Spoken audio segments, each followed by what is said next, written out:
La mise en forme conditionnelle permet d'attirer l'attention sur des valeurs inhabituelles, ainsi que sur des cellules ou des plages de cellules dignes d'intérêt, ce qui permet de visualiser des données à l'aide de barres de données, d'échelles de couleurs ou de jeux d'icônes, qui correspondent donc à toutes ces variations dans les données.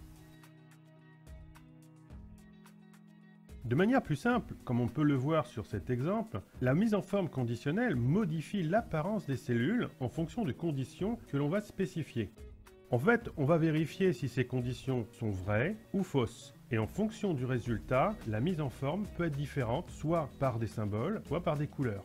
Ici, dans l'exemple, on peut voir qu'on a les impayés et les payés. Les impayés sont en rose, alors que les payés sont en vert. On peut appliquer une mise en forme conditionnelle à une simple cellule, voire à un ensemble de cellules, à un tableau, ou même à un tableau croisé dynamique. Regardons cet exemple d'un ensemble de produits vendus sur 6 mois. Nous allons sélectionner uniquement les valeurs du tableau. Puis, dans le menu Accueil, dans le ruban, nous avons la mise en forme conditionnelle qui propose un ensemble de commandes avec des sous-menus.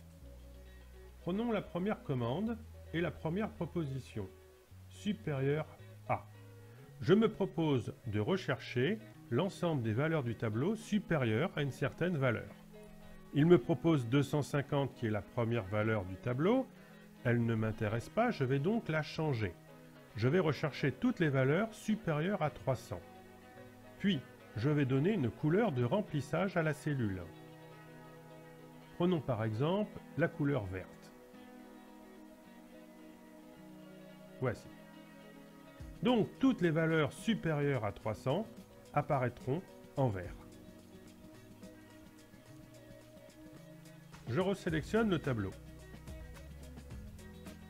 Reprenons la mise en forme conditionnelle et cette fois-ci la commande inférieure à. Nous allons rechercher toutes les valeurs inférieures à 100. Nous allons donner un remplissage en rouge clair. On valide. Dans le tableau, nous avons toutes les valeurs inférieures à 100 en rouge et celles supérieures à 300 en vert. Ceci a été défini avec ce que l'on appelle des règles. Nous pouvons gérer les règles. Regardons cela sur notre tableau. Je resélectionne l'ensemble des valeurs. Je demande la commande mise en forme conditionnelle, gérer les règles. Et l'on voit effectivement que nous avons deux règles établies pour cette zone de cellules. Les valeurs plus petites que 100 sont en rose. Les valeurs supérieures à 300 sont en vert. Je peux changer une valeur dans mon tableau, par exemple ici 26. Je viens sur la cellule et je tape une autre valeur, 260. 260 perd donc la couleur rose, puisqu'elle est comprise entre 100 et 300. De la même manière, le 129, je le transforme en 29. Il devient rose, puisqu'il est plus petit que 100. Donc, comme nous venons de le voir, à partir d'une condition, nous pouvons changer le format d'une ou plusieurs cellules dans un ensemble de cellules.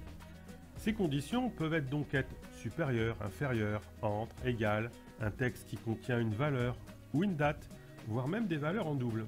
On peut rechercher les 10 valeurs les plus élevées ou les moins élevées, les valeurs qui ont un certain pourcentage ou qui sont supérieures ou inférieures à une certaine moyenne.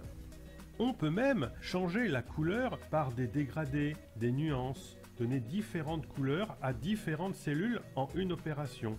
On peut même avoir une possibilité de faire apparaître un ensemble d'icônes sur les différentes cellules pour donner des variations de niveau de manière très visuelle.